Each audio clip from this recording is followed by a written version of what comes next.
পবিত্র ঈদুল আজহার প্রথম দিনে হাজারো মুসল্লি জেরুজালেমের পবিত্র আল আকসা মসজিদে নামাজ আদায় করেন। অনেকে জিয়ারত করেন প্রিয়জনের কবর।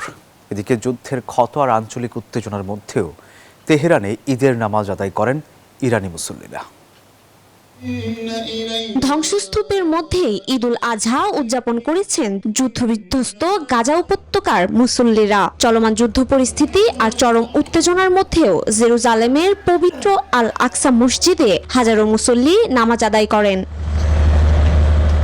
কিন্তু এই ঈদ উদযাপনের মাঝেও এক বিষাদের ছায়া, হারানো প্রিয়জনদের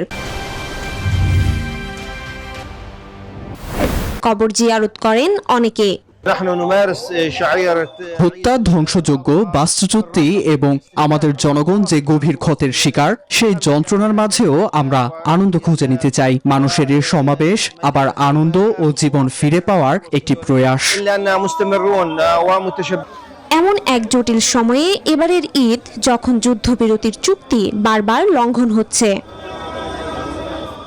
যুদ্ধের ক্ষত আর আঞ্চলিক উত্তেজনার মধ্যেই ইরানেও উদযাপিত হয়েছে পবিত্র ঈদুল আজহা। তেহরান বিশ্ববিদ্যালয়ের প্রাঙ্গণে অনুষ্ঠিত হয় ঈদের প্রধান জামাত। মুসলিম উম্মার কল্যাণে বিশেষ দোয়া করা হয় দেশটির বিভিন্ন মসজিদে।